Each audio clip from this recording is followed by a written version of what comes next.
네, 여러분 안녕하세요. 가을바람입니다. 오늘은 아이온큐의 김정상 교수님 그리고 IBM의 퀀텀 부분 리더가 순차적으로 나와서 양자 컴퓨팅에 대해서 말하는 이런 행사가 있었습니다. 우리나라 카이스트 글로벌 전략 연구소에서 개최한 이제 양자 정보과학 분야의 행사가 있었는데, 여기서 이제 두 양자 컴퓨팅 분야의 거장이시죠. 이 두 분들이 나와서 했던 얘기들을 한번 같이 공부해 보도록 하겠습니다. 네, 첫 번째로는 김정상 교수님이 이제 연설을 하셨어요. 그래서 아이온큐의 공동 설립자이자 최고 기술 책임자 그리고 듀크 대학교 교수님으로 소개를 받으시고 이렇게 줌으로 인터뷰를 하셨습니다. 그래서 4월 20일 카이스트 글로벌 전략 연구소가 주최한 퀀텀 테크놀로지 넥스트 게임 체인저 라는 제목으로, 이제 우리나라 말로 하면은 차세대 신기술과 혁신 성장 동력으로서의 양자 정보 기술이라는 제목으로 총 3가지 세션이 있었습니다. 첫 번째로는 이제 IBM 쪽에서 먼저 발표를 했고, 두 번째로는 존 프레스킬이라는 이제 양자정보과학 분야의 선구자이신 분의 세션이 있었는데, 이분 세션은 제가 일단 영상이 너무 길어질 것 같아서 스킵을 했는데 나중에 필요하면 또 다뤄보도록 하고요. 세 번째, 마지막으로 이제 아이온큐의 김정선 교수님이 연설을 하셨습니다. 그래서 세 번째 세션이었고, 제목은 이제 연설하신 주제는 양자기술 스타트업과 양자 컴퓨팅의 미래 라는 제목으로 기조연설을 하셨습니다. 한번 내용을 보시죠. 아이온큐가 처음 출범한 2015년에는 양자 스타트업이 10개 이내였는데 작년 여름에는 200여 개 이상으로 크게 늘었다.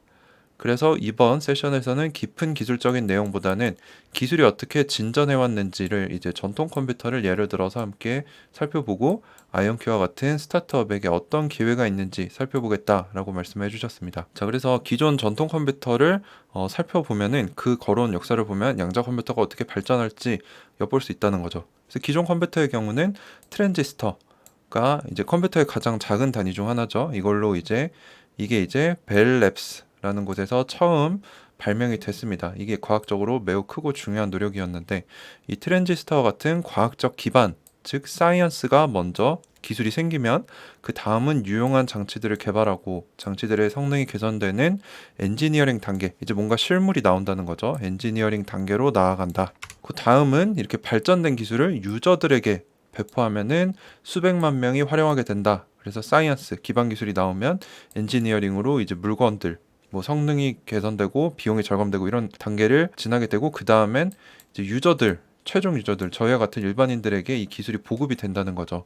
그래서 더욱더 복잡한 칩을 개발하여 더 복잡한 문제들을 개발하게 되고 해결하게 되고 제조 비용이 감소하게 되고, 여기서 나온 가치를 다시 기술에 재투자해서 계속 진보가 되다 보면 엔지니어링에서 유저 단계로 넘어간다, 이 얘기입니다. 그래서 양자 컴퓨터도 이 단계들을 밟을 것이다 라는 얘기죠. 그래서 양자 기술의 경우는 현재 사이언스, 이제 기반 기술은 발명이 됐는데 이제 여기서 엔지니어링, 이걸 이제 갈고 닦아서 실물, 어플리케이션이 나오게 하는 단계로 넘어가고 있다라고 얘기를 해주셨고요. 프레스킬 교수님은 이제 양자 정보과학의 선구자이자 양자 우위, 퀀텀 스프리머시, NISQ, 이건 이제 현재 오류율이 좀 있는 중간 단계의 양자 컴퓨터를 칭하는 언어인데, 이 두 개를 실제로 이 단어를 만드신 분이고 그만큼 이쪽 분야에 영향력이 크신 분이라는 거죠. 그래서 프레스킬 교수님 외에 수많은 전문가들이 이 양자 기술의 영향력은 매우 클 것이다 라고 얘기를 해주셨습니다. 그래서 현재 관건은 양자 컴퓨터가 가치를 창출할 수 있는 첫 어플리케이션, 즉 이 엔지니어링 단계에서 어떤 게 나올 것인가가 제일 큰 연구 과제이고 관심이면서 지금 진행이 되고 있다라는 얘기고요. 그래서 양자 컴퓨터의 유용성은 어떻게 측정을 할 수 있는가에 2가지 기준이 있다고 합니다. 그래서 첫 번째는 장치 레벨 기준, 즉 그 장치의 스펙을 말을 하는 겁니다. 컴퓨터나 스마트폰에 몇 개의 트랜지스터가 들어있는가, 램의 크기, 등등, 그 양자 컴퓨터로 치면 큐비트 개수가 몇 개인가, 이걸 이제 장치 레벨 기준으로 어느 양자 컴퓨터가 더 쓸만한가를 구분할 수 있다고 하는데, 이거의 단점은 장치 레벨이 꼭 유저가 이걸로 무엇을 할 수 있는지를 의미하진 않는다는 거죠. 그래서 유저가 쓰고자 하는 목적에 부합하는 장치가 나와야지 그거에 비해 지나치게 좋거나 지나치게 비싸거나 할 필요가 없다는 겁니다. 그래서 이 장치 스펙 기준으로 유용성을 판단하면 안 되고, 양자 컴퓨터 같은 경우는 어플리케이션 지향적으로 이제 대표적인 사용 사례들, 그 위에서 돌릴 수 있는 프로그램이나 알고리즘들을 장치에서 돌렸을 때 결과가 어떻게 나오는지, 여기서 더 잘 나오는지, 이게 더 중요하다는 거죠. 그래서 아이온큐가 밀고 있는 알고리즘 큐비트가 여기에 해당을 합니다. 그래서 기존 컴퓨터의 스펙 테스트, 그리고 양자 컴퓨터에서는 이제 QEDC라는 컨소시엄에서 했던 테스트로 이제 아이온큐가 만든 알고리즘 큐비트 라는 기준이 있다고 합니다. 그래서 아이온큐는 이쪽을 집중적으로 개발을 하고 있다라는 얘기죠. 그리고 여기서 최고의 위치를 차지를 하고 있고요. 자, 알고리즘 큐비트 어플리케이션 지향적인 벤치마크이다. 그래서 여기 설명을 보시면은 이 세로축 버티컬 엑시스는 이제 큐비트 숫자, 그리고 가로는 게이트, 얽힘을 한 게이트의 숫자. 그래서 보시면은 여기에 색깔이 있죠. 동그라미 색깔은 이제 성공 확률, 그 알고리즘을 돌렸을 때. 그래서 이거를 사용을 해서 알고리즘 큐비트 숫자를 계산을 한다는 겁니다. 그래서 여기 보시면은 이 네모 안에 들어와 있는 게 쓸만한 큐비트다라고 하는 겁니다. 이게 아마 색깔이 파란색에 가까울수록 더 성공 확률이 높은 거고, 밑으로 내려갈수록 오류율이 높다는 건데, 그럼 아이온큐 같은 경우는 이제 여기까지라는 거죠. 그래서 요 빨간색으로 나온 VQE 시뮬레이션은 아직 활용하기 어렵다라는 얘기고, 이 동그라미들을 다 합쳐보시면 한 20개가 될 겁니다. 그래서 유용한 알고리즘을 돌렸을 때 신뢰도가 어느 정도 확보가 되는 큐비트 숫자가 20개고, 그리고 활용할 수 있는 얽힘이 된 이제 게이트가 400개, 500개 수준이라는 거죠. 그래서 알고리즘 큐비트는 20개 수준, 그리고 인탱글드 게이트는 400개 정도, 그리고 이거는 그 어떤 어플리케이션을 돌렸을 때도 나올 수 있는, 신뢰할 수 있는 수준의 정확도이다 라는 얘기를 해주시면서 이제 아이온큐가 가지고 있는 최고의 자랑 중 하나인 이 알고리즘 큐비트에 대해서 설명을 해주셨습니다. 자, 그래서 현재 우리의 단계는 새로운 양자 컴퓨터의 초기 어플리케이션을 찾는 중이라고 아까도 말씀을 드렸는데, 이 보통 파괴적인 혁신, 양자 컴퓨팅도 파괴적인 혁신인데, 이런 혁신의 초기 어플리케이션을 살펴보자면 전통 컴퓨터의 경우 전문가들이 예측한 어플리케이션이 아니라 다소 다른 제품들이 먼저 상용화가 됐다고 합니다. 그래서 트랜지스터 같은 경우는 초기에 생뚱맞게 보청기로 이제 소리를 앰플리파이 한다 그러죠. 그래서 증폭시키는 역할을 하기 때문에 보청기로 사용이 됐고, 가성비가 떨어져서 지금 우리가 많이 쓰는 SSD가 처음에는 디지털 카메라, 아이팟에만 사용이 됐다고 합니다. 그 인터넷 역시 초기에는 군 내부에서 또는 과학자들 사이에 기밀 데이터를 공유하던 때에만 사용이 됐었죠. 하지만 이것들이 이제 성능이 개선이 되고 비용이 절감이 되면 광범위하게 사용될 수 있다는 겁니다. 그래서 양자 컴퓨터의 초기 어플리케이션이 뭐가 될지 이것들이 나와야 더 연구가 발전이 되고, 거기서 이제 대량 보급까지 갈 수 있다는 얘기입니다. 그래서 여기서 중요한 것은 어떤 어플리케이션이 나오는 것도 중요하지만, 어려운 문제를 푸는 새로운 접근법을 이제 양자 컴퓨터를 통해 개발을 해서 가능하게 해야 되고, 무엇보다 이러한 접근법, 기술이 발전이 되면 유저들이 사용하기 쉽게, 접근하기 쉽게 만들어야 한다는 겁니다. 그래서 예를 들어서 스마트폰의 앱스토어 가면은 누구나 쉽게 어플리케이션을 다운받을 수 있죠. 그러니까 양자 컴퓨터도 초기 어플리케이션이 빨리 쓸만한 어플리케이션이 나와줘야 되고, 어려운 문제를 전통 컴퓨터보다 잘 푸는 이러한 접근법, 기술이 개발이 돼야 되고, 마지막으로는 유저들이 사용하기 쉽게, 접근하기 쉽게 이런 플랫폼이 만들어져야 유저들이 또는 개발자들이 새로운 어플리케이션들을 만들어서 올려서 생태계와 시장이 자연스럽게 성장되고 확장될 수 있다 라는 얘기를 좀 해주셨습니다. 근데 안타깝게도 이게 아마 주어진 시간이 한 명당 한 15분 정도였나 봐요. 그래서 김정선 교수님이 여기까지 설명을 하시고 이제 Q&A 세션을 좀 스킵을 했습니다. 시간이 없었나 봐요. 그래서 김정선 교수님은 이제 전통 컴퓨터를 활용을 해서 양자 컴퓨팅이 어떻게 발전이 될 건지, 그리고 현재 단계는 어느 정도고, 양자 컴퓨팅이 발전하기 위해서 어떤 점들이 중요하다, 이런 부분을 좀 근본적인 부분들을 터치를 해주셨고요. 이번에는 또 공교롭게도 IBM 퀀텀 부분의 리더인 제리 M 차오, 이분이 아마 중국계 미국인이신지 대만계 미국인이신지는 잘 모르겠는데 그 중화권 쪽 출신이신데, 이분의 연설이 좀 재미가 있었습니다. 그래서 보시면 토픽이 양자 컴퓨팅을 혁신적인 성장 동력으로 사용하는 데 있어 기회와 도전들이라는 제목으로 이렇게 좀 프레젠테이션도 준비를 잘 하셨더라고요. 그래서 어떤 얘기를 했는지 한번 보겠습니다. 자, 그래서 첫 번째 세션으로 이제 아무래도 우리나라는 대기업을 좀 앞으로 쳐주더라고요. 그래서 제일 큰 대기업부터 하고, IBM 하고, 그 다음에 프리스킬 교수님 나오고, 그 다음에 김정선 교수님, 이 순서대로 진행을 했다는 거. 그래서 양자 컴퓨팅이 혁신적인 성장 동력으로서 가지는 기회와 도전들이라는 제목으로 발표를 했는데, IBM은 수십 년 전부터 양자과학 분야에 참여하고 있었는데 16년 5월에 첫 초전도체 5큐비트 양자 시스템을 클라우드에 올려놓으면서 본격적으로 스타트를 하고 크게 관심을 끌었다고 합니다.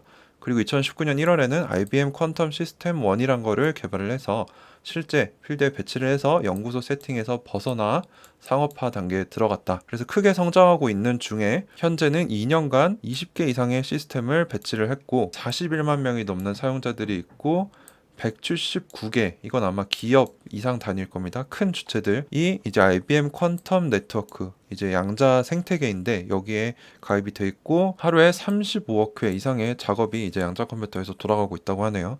역시 이제 대기업이다 보니까 이런 숫자는 어마어마하게 큰 것 같습니다. 그리고 이 양자 생태계 멤버 기업 중에는 포춘 100에 들어가는 기업들도 있고 가장 큰 큐비트를 갖춘 시스템이 워싱턴은 이제 127 큐비트 수준이고 2021년 가을에 배치되었고 요거는 이제 최신 모델인 이글 프로세서를 사용하고 있습니다. 자, IBM은 실존하는 양자 시스템으로 양자 생태계를 키우고 있다. 이것이 장점이다. 라고 얘기를 했습니다. 그래서 양자 컴퓨팅이 전통 컴퓨터보다 더 잘 활용될 분야로는 첫 번째로 자연을 시뮬레이션 한다. 뭐 이 얘기는 이제 김정선 교수님이 하셨던 부분과도 일맥상통합니다. 그래서 분자 수준의 시뮬레이션까지 하게 돼서 어떻게 하면 더 효율적으로 이런 물질들을 활용할 수 있을까? 어떤 물질이 더 효율적일까? 이런 연구를 할 수 있는데 이거를 통해서 신약 개발, 차세대 배터리, 신자재, 태양 에너지를 더 효율적으로 변환하는 것, 촉매 설계 등을 할 수 있고 구조를 가진 데이터, 이건 이제 머신러닝 분야에 활용을 하는 것을 얘기를 합니다. 뭐 데이터 분류도 할 수 있고 사기를 자동으로 탐지할 수 있고 순위 매기는 거, 뭐 사이버 범죄 수사 등에 활용할 수 있고 기타 금융 위험 관리, 포트폴리오 최적화, 물류 또는 뭐 비행기 라우트 최적화 등을 얘기를 했습니다. 이거는 저희가 다 알고 있는 내용이죠. 그래서 양자 컴퓨터의 기술이 성숙한다면 즉 완전한 오류 내성을 갖춘 오류율이 거의 제로에 가까운 양자 컴퓨터가 출시가 된다면 뭐 이거는 짧게는 15년에서 길게는 뭐 30년 정도 뒤를 보고 있는데 이때에는 양자 컴퓨팅 시장이 500빌리언 달러에 도달할 거다라고 얘기를 했습니다. 즉 620조 원 가까운 엄청난 규모가 예상이 된다는 거죠. 그래서 IBM은 지역, 이거는 로컬, 리저널을 얘기하는 건데 양자 생태계 성장을 위해서 다양한 파트너십을 확보하고 있다고 합니다. 그래서 이 생태계 본부로는 미국의 뉴욕, 독일, 도쿄, 그리고 미국의 클리브랜드, 한국의 연세대학교, 그리고 캐나다의 퀘벡이 있는데 이 앞에 세 개는 이미 형성이 됐고 뒤에는 형성을 할 계획이라고 합니다.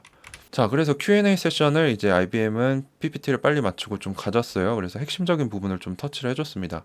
그래서 새로 개발된 이글 프로세서는 127 큐비트를 가지고 있는데 퀀텀 볼륨은 매우 낮다. 그래서 개선이 필요해 보이는데 앞으로 뭐 더 큰 큐비트 양자 프로세서도 발표를 한다고 하는데 이 퀀텀 볼륨 문제, 큐비트 품질 문제는 어떻게 해결할 것이냐, 이게 이제 IBM의 최대 단점이죠. 뭐 속도도 빠르고 큐비트도 빨리 늘리는데 큐비트 품질 자체에 문제가 있기 때문에 속도가 빨라도 정확하지 않을 수 있다. 이게 이제 이온 트랩 방식과 상충되는 장단점인데 답으로 뭐라고 했냐? 명확한 답은 주지 못했습니다. 뭐 전체적인 로드맵을 봐야 하는데 큐비트는 계속 올릴 거고 뭐 이거는 이제 스케일, 확장성 부분의 로드맵이고 이 외에도 별개로 지속적으로 퀀텀 볼륨, 큐비트 품질을 개선하는 노력도 병행하고 있다. 그래서 현재는 27 큐비트 수준에서 256 퀀텀 볼륨을 달성을 했다. 뭐 진전을 하고 있다라는 거죠. 즉 애자일식으로 빠르게 여러 개를 동시에 진행하는 프로젝트로 진행을 하고 있기 때문에 어떤 부분, 확장성 부분은 앞서가더라도 다른 부분, 뭐 이런 큐비트 품질 부분은 좀 느릴 수가 있다라고 얘기를 하면서 약점을 어느 정도 인정을 했습니다. 그리고 다음 질문은 뭐 어떤 산업이 양자 산업 면에서 가장 활성화가 될 것인가요? 라고 하니까 아까 말씀드린 첫 번째인 이제 자연을 시뮬레이션에서 분자 수준까지의 시뮬레이션을 해서 뭐 신자재 개발 이런 쪽이 제일 먼저 될 것 같다라고 얘기를 했는데 저의 총평을 좀 말씀을 드리자면 역시 IBM은 엄청난 자금과 덩치를 가지고 있는 대기업답게 확실히 외형적인 숫자나 결과물들은 인상적입니다. 그리고 갖추고 있는 파트너십, 이런 퀀텀 이코시스템이 생태계가 굉장히 크다는 장점을 가지고 있죠. 근데 하지만 진짜 기술력은 누가 더 뛰어난가? 이 부분은 이제 여기서도 퀀텀 볼륨 부분에서 약점이 드러났는데 이건 이제 아이온큐와 IBM 그리고 뭐 부가적으로 더한다면 초전도 쪽엔 리게티, 이온 트랩 쪽에는 뭐 허니웰, 컨티넘까지 포함을 할 수 있을 것 같은데 이 핵심 두 개에서 네 가지 정도 기술을 갖춘 회사들이 누가 더 앞서가는지 이 부분은 계속 관찰을 하고 모니터링 하면서 투자를 해야 될 것 같습니다. 네, 그래서 오늘 간단하게 카이스트 글로벌 전략 연구소에서 행사를 열었는데 여기서 이제 아이온큐 김정상 교수님, IBM의 퀀텀 리더 두 분이 나와서 이렇게 연설을 한 거는 굉장히 이례적이기 때문에 이 부분에 대해서 간단하게 좀 다뤄보면서 오늘도 양자 컴퓨팅이 뭔지, 양자 컴퓨팅의 현재 상황, 앞으로는 어떻게 될 것인가에 대해서 좀 한번 살펴봤습니다. 네, 오늘도 끝까지 시청해주셔서 감사드립니다. 가을바람이었습니다.